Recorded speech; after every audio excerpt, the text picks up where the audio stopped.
Modern motive power. I own a few diesels. I own a few more modern locomotives. Of course, there's the wee Ruston. There was the Class 08, which I shown off in the shunting competition. And there was the 57 and 37, which I showed off a few months ago. But a new challenger has joined the ring. You've seen the thumbnail. Why am I being all pretentious about it? Now, everyone has that locomotive which they think is just cool, just because it looks cool. There's no actual reason why they should like it. It wasn't a good locomotive in service. It's not particularly pretty, but it just looks cool. And for me, that locomotive is the Class 40. The English Electric Type 4s, they were one of the first of the modernization plan, and how you say, they weren't any good. Basically, they were unreliable due to the boiler that was in them getting too hot, and other times their bogies would simply crack. And something I do really like, and that's accurately represented on the model, is that the bogies just look and feel like one solid block. If you have a newer 37, it has the speedo, but even older ones, they have the pipework, and it just looks busy. But this is one block. It's just, that's how the Class 40 looks and feels. It's one block of locomotive. This is actually one of the recent Bachmann releases. It's not completely retooled because, it serves. It's not particularly bad looking. However, I will get back to that. The newest Bachmann release has, like we've grown accustomed to, it has lights, and I put up some of the headcode discs. This end reads Express Passenger, and then this end with the KD has Express Freight. And something about the slab size of this thing, and its sort of American look, I just really like this. As a model, it has flaws. For instance, if I flip this over, is there something that you can see? Or rather, something you canny see? The bogies are clipped on. You can take off the base keeper via clips, which you then have to, you have to pry a screwdriver in between here, and then wedge it loose. That's what at least the instructions say. No, actually, hang on, that's not what the instructions say. The instructions of this are not very friendly for servicing.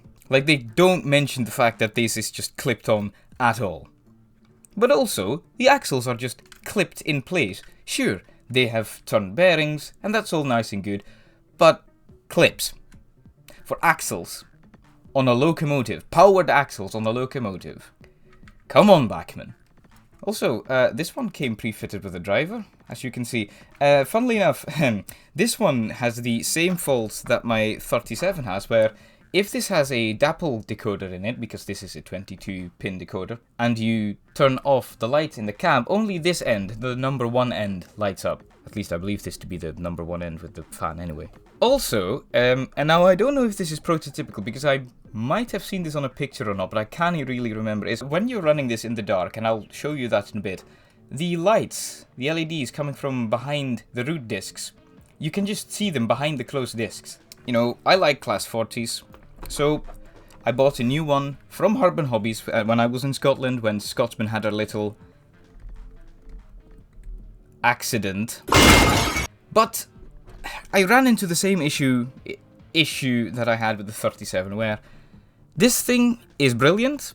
However, because I don't really know what an older Bachmann 37, or in this case 40, is like, I can't really say if the new price of 200 odd RRP is worth it. But then I found something on Liverpool-based retailer. For £80, I got myself... This was apparently a limited edition model for TMC. It came in a beautiful box, and come on, it is a 37. 37, jeez. Come on, it is a Class 40. Also, I believe this to be the previous owner's doing, but on this end, the locomotive has express passenger headcode discs, and this is the end with the coupling on. But on this end, which has the beautiful Master Cutler headboard, it displays a freight head code. Now you might wonder, why did you buy 2 Class 40s? Well, like I said, I wanted to compare the two. And my findings were actually that this model has minimal upgrades over this thing. The new model has lights. That's it. This old model doesn't have lights. Like, not in the cab, not on the front, nothing. But considering I paid £80 for this, and I paid £200 for this, and consider this was pre-weathered, okay, it's second-hand, but, you know, whatever. It came with a headboard, and it's apparently limited edition. This thing came with none of that, and it's double the price that I paid for this thing. Again, okay, this is second-hand, but let's just leave that as is. This one has an 8-pin DCC interface, this one 22. So you're only paying for a decoder interface that only really likes Bachmann decoders, because otherwise it's not going to do the things you ask of it. Fun. That being said, these two have perhaps the funniest interaction with my layout of any locomotive that I own. I would really like to show you that. Righty then, looks like the workmen are very excited to see this new Class 40 move. So let's see. Well, I of course have already seen her perform at Urban Hobbies again, but come on, let's pretend this is the first time.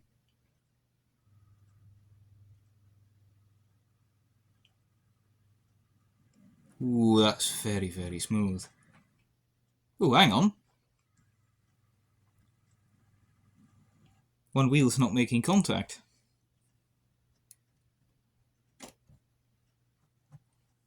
Much better.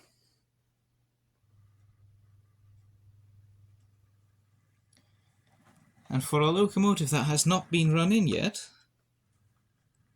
that's a very smooth start.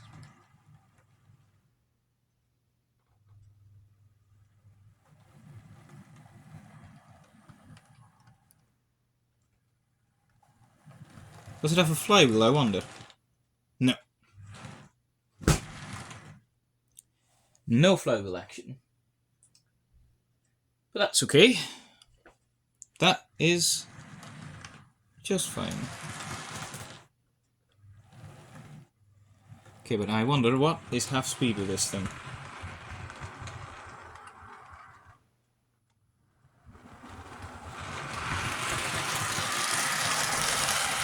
Yeah, that seems about right.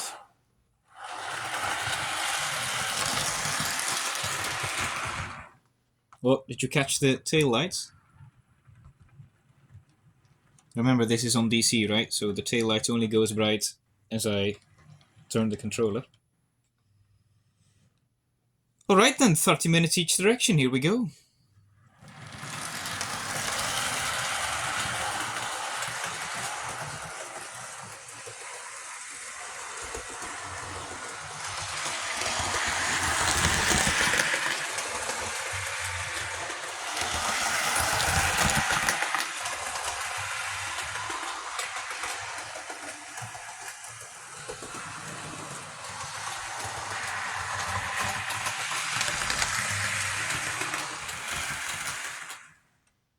Ooh, I did not, like, slowly turn the controller down. Apparently it does have a flywheel. That was very nice.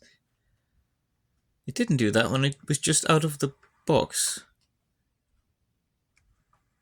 Though its start is a little more sudden.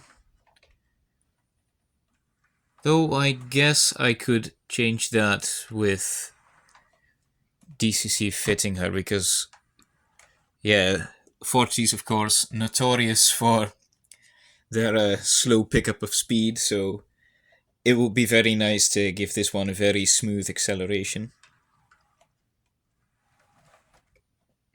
Right. Now, I wonder, with that pony that's underneath the bogie, will it take the killer? And actually, a more important question, will it fit into the head shunt? Let's get you out of the way, pal.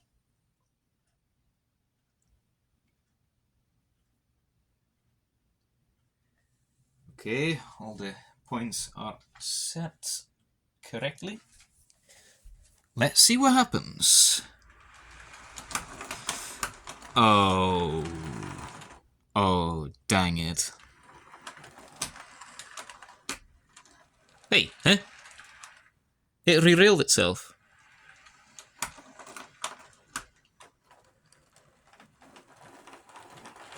So it is only that way. Yeah. Now that is very strange. Usually when stock doesn't like the killer, it won't take it at all, but this, I've never seen. Ooh. I can see what's happening there. It's climbing. Oi! I know it did it. Alright. Cool. So is it just dependent on the speed? Ooh. Something with that frog.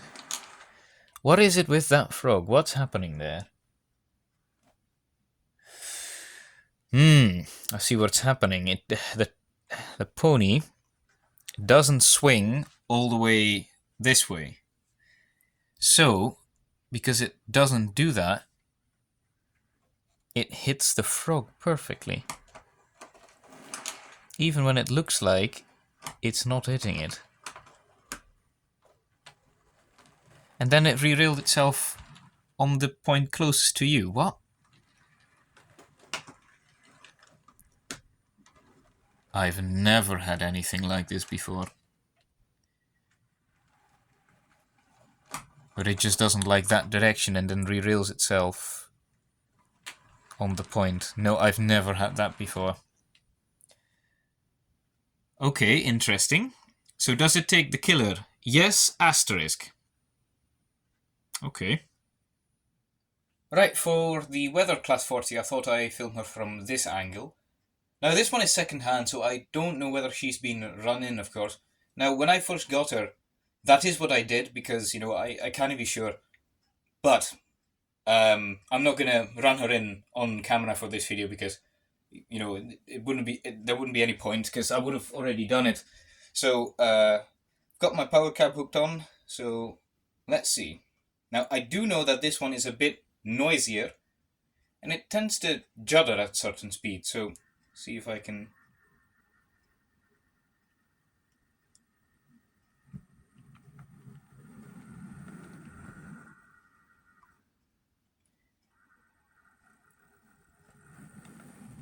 Now it is very smooth, of course, but that's purely because of the 128 speed steps that I've set the power cab to. So, for instance, when I had the older DCC Pico system, Pico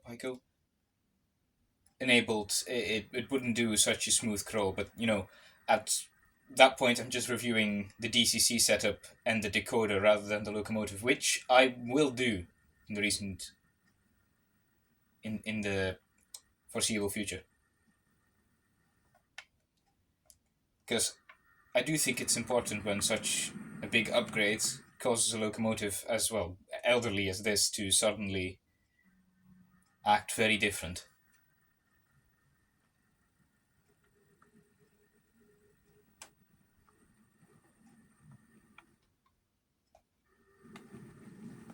But as you can see, it's a bit smoother. Now, something I do have to tell you is that where the non-weathered 37, I did it again, where the non-weathered 40 could perfectly take the killer, you know, because if it derailed, it re-railed itself. This one doesn't do that. This one actually, it stays derailed and then usually causes a short. So that's fun. Now, equally, I don't have a Pullman set because the Master Cutler was a Pullman train. So instead, I'm going to have her pull these teak coaches, my Thompson set with the full brake at the end.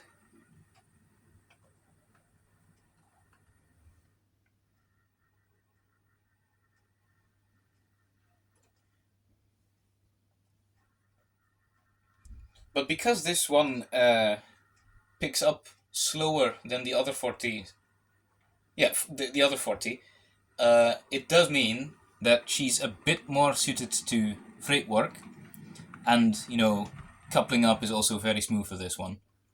Like, if I just reverse her just a little bit, like, you can see how smooth I can make this one pull away with the train. Now, of course, the train always would weigh a locomotive down, but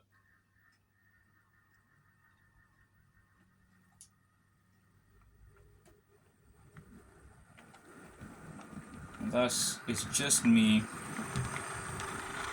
dialing up.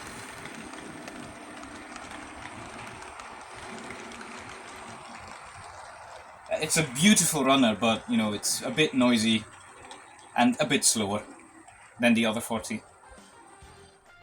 In my opinion, Bachmann's Class 40, okay, it has lights, but the new version isn't really a high-spec version. Sure, it's better than the Hornby Railroad version, but you can see how chunky the buffers are. The buffers are just plastic.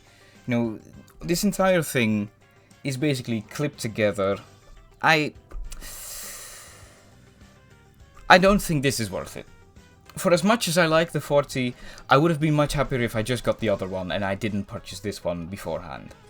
But, you know, such things happen. But I now have two of my, actually, second favourite diesel locomotives in the fleet. Now I only have to find a Helgen Class 27, but... oh dear. So I think that's all I have for you today. Thank you for watching. And... yeah. I just hope that the normal 40s also get a retool from Bachmann soon.